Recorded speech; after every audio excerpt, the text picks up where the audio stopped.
Hello, welcome back to the జైనా studies. ఈ వీడియోలో మనం మహాజనపదాల యొక్క రాజధానుల గురించి మనం తెలుసుకుందాం. చూడండి, మొదటి రాజధాని మహాజనపదం కాంబోజా. కాంబోజా రాజధాని ఏంటంటే రాజపురము, కాంబోజా రాజపురం. తర్వాత గాంధార తక్షశిల, గాంధార తక్షశిల. తర్వాత కురుకి చాలా ఉన్నాయి: హస్తినాపురం, ఇంద్రప్రస్థం మరియు ఇసుకార. కురు, హస్తినాపురం, ఇంద్రప్రస్థం మరియు ఇసుకార, కురు.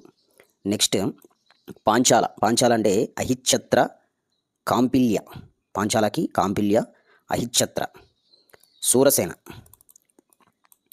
సూరసేన మధుర, మత్స విరాట నగరం, అవంతి ఉజ్జయిని. తర్వాత వత్స కౌశంబి, చేది శుక్తిమతి, అస్మక పౌదన్య. ఇది వెరీ ఇంపార్టెంట్ పాయింట్, గుర్తుపెట్టుకోవడానికి ప్రయత్నం చేయండి. ఇది ఇంపార్టెంట్ పాయింట్. నెక్స్ట్ వత్స, కౌశంబి, కాశీ, వారణాసి, మగధ. ఇది కూడా ఇంపార్టెంట్ పాయింట్. మగధకి గిరివ్రజ లేదా రాజగృహ. తర్వాత చంపానగరం.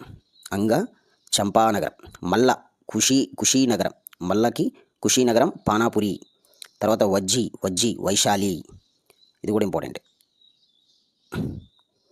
వజ్జికి వైశాలి. కోసల శ్రావస్తి. అయిపోయింది కదా.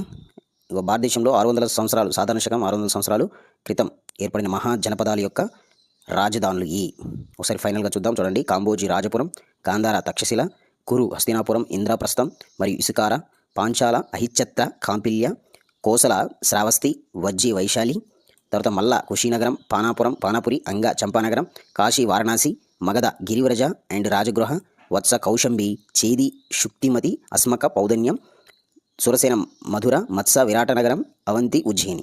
సో మెయిన్గా గుర్తుపెట్టుకోవాల్సింది ఏంటంటే అస్మక పౌదన్యము, తర్వాత మగధ రాజ్యం యొక్క గిరివ్రజ లేదా రాజగృహ, వజ్జి వైశాలి. తర్వాత తక్షశిల, గాంధార తక్షశిల, కాంబోజీ రాజపురం. ఎందుకంటే ఇండియాకి బయట ఉన్నాయి కాబట్టి ఇది ఇవ్వడానికి ఆస్కారం ఉంది కాబట్టి. ఇది దక్షిణానికి ఒకే ఒక మహాజనపద కాబట్టి దీన్ని గుర్తుపెట్టుకోవాలి. మన టెక్స్ట్ బుక్లో మగధ గురించి, వజ్జి గురించి ఇచ్చారు కాబట్టి వీటి రాజధానులు మనం గుర్తుపెట్టుకోవడానికి ప్రయత్నం చేయాలి. Okay friends, thank you very much.